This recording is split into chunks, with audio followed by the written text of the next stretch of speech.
ప్రశాంతమైన అడవిలో ఒక చిన్న చెరువు ఉండేది. అక్కడ ఒక తాబేలు మరియు ఒక కప్ప నివసించేవి. తాబేలు తెలివైనది, తనకి సహనం ఎక్కువ మరియు ప్రశాంతమైన స్వభావాన్ని కలిగి ఉండేది. అయితే కప్పకి గెంతగలిగే శక్తి చాలా ఎక్కువ. ఏ పనిలో అయినా తన నైపుణ్యాన్ని ప్రదర్శించేది. తనది ఉల్లాసవంతమైన మనస్సు. కప్ప, తాబేలు మధ్య విభేదాలు ఉన్నప్పటికీ అవి మంచి స్నేహితులు, తరచు కలుస్తూ సమయాన్ని గడిపేవి.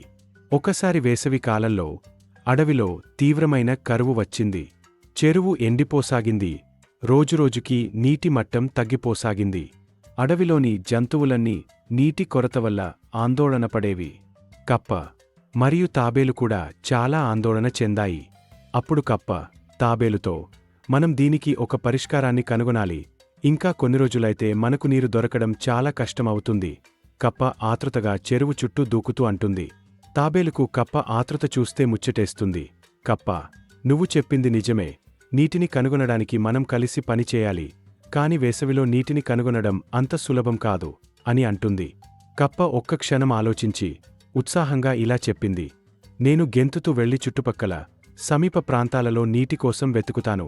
నాకు కాళ్లలో చాలా బలం ఉంది అని అంటుంది. తాబేలు చిన్నగా నవ్వి, అది మంచి ఆలోచనే. నువ్వు నీటి కోసం వెతుకు. నేను ఇక్కడ భూగర్భంలో నీరు ఏమైనా దొరుకుతుందో కొంచెం లోతుగా తవ్వి చూస్తాను. మనం మళ్ళీ ఇక్కడే కలుద్దాం అని అంటుంది. కప్ప ఉత్సాహంగా పరిసరాలలో నీటి జాడను వెతకడానికి గెంతుతూ ఎత్తువంపులను దాటుతూ వెళ్తుంది.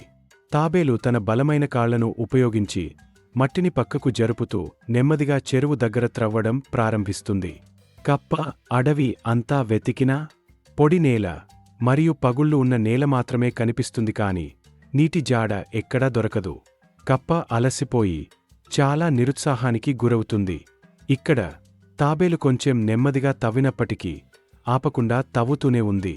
తవ్వడం చాలా కష్టమైన పని అయినప్పటికీ సహనంతో, సంకల్పంతో తన పని కొనసాగిస్తూనే ఉంది.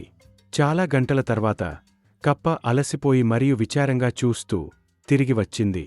కప్ప కళ్ళు దించుకుని, నాకు నీరు దొరకలేదు. ఎక్కడ చూసినా ఎండిపోయి ఉంది అంటుంది. తాబేలు తవ్వి అలసిపోయినప్పటికీ కప్పకు భరోసా కలిగించేలా చిరునవ్వుతో, బాధపడకు. నేను భూగర్భంలో కొద్దిగా తడిని కనుగొన్నాను. ఇక్కడ నీరు లభిస్తుందని నాకు నమ్మకముంది అని అంటుంది. వదలకూడదని నిశ్చయించుకున్న కప్ప, మనం కలిసి తవ్వితే ఎలా ఉంటుంది? నువ్వు ఇప్పటికే ప్రారంభించావు. నేను మట్టి వేగంగా తీయడానికి సహాయం చేస్తాను. బహుశా మనం ఇక్కడ నీటిని కనుగొనవచ్చు అని అంటుంది. తాబేలు కప్ప చెప్పింది విని సంతోషించి సరే అంది. అవి కలిసి పనిచేయడం ప్రారంభించాయి.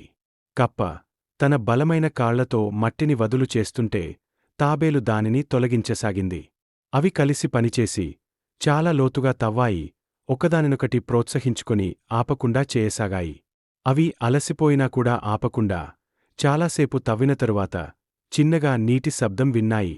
మట్టిలో మెల్లిగా నీరు రావడం మొదలైంది. అది చూడగానే అవి పడ్డ కష్టమంతా మరిచిపోయి నూతనోత్సాహంతో ఎక్కువ నీరు వచ్చే వరకు తవ్వుతూనే ఉన్నాయి. రంధ్రం నిండాక చిన్న నీటి ప్రవాహం ప్రారంభమైంది. ఆ ప్రవాహంతో నెమ్మదిగా చెరువు నిండుతోంది. దాంతో అవి ఎంతగానో సంతోషించాయి. అడవిలోని ఇతర జంతువులు కూడా చుట్టూ చేరి ఆనందంతో చూస్తూ తాబేలు మరియు కప్పలను ప్రశంసించసాగాయి. తాబేలు కప్పను మెచ్చుకోలుగా చూసి, నువ్వు లేకుండా మనకు నీరు ఇంత తొందరగా లభించేది కాదు. నీ శక్తి మరియు నైపుణ్యాలు నీటిని తీయడానికి ఎంతో ఉపయోగపడ్డాయి. మనం కలిసికట్టుగా దీనిని సాధించాం అని అంటుంది. దానికి కప్ప, ధన్యవాదాలు. నాకు శక్తి సామర్థ్యాలు ఉన్నా వాటిని సరైన పద్ధతిలో వాడే విధంగా నువ్వు చేసిన మార్గదర్శకాలు ఎంతో ఉపయోగపడ్డాయి అని అంటుంది. ఆ రోజు నుండి తాబేలు మరియు కప్ప సమిష్టి కృషి మరియు సహాయ సహకారాల యొక్క విలువను అర్థం చేసుకున్నాయి. వాటి మధ్య విభేదాలు ఉన్నప్పటికీ అవి కలిసి ఉంటే వాటి బలం రెట్టింపు అవుతుందని తెలుసుకున్నాయి. అవి వీలైనప్పుడల్లా అడవిలో ఇతర జీవులకు కూడా సహాయం చేస్తూ ఉన్నాయి. ఈ కథ ద్వారా మనం తెలుసుకోవలసిన నీతి ఏమిటంటే, సమిష్టి కృషి మరియు సహకారం గొప్ప విషయాలను సాధించడంలో మనకు ఎంతగానో ఉపయోగపడతాయి. మన శక్తి సామర్థ్యాలను మేళవించి కలిసికట్టుగా పనిచేయడం ద్వారా మనం కష్టతరమైన సవాళ్లను కూడా అధిగమించగలం.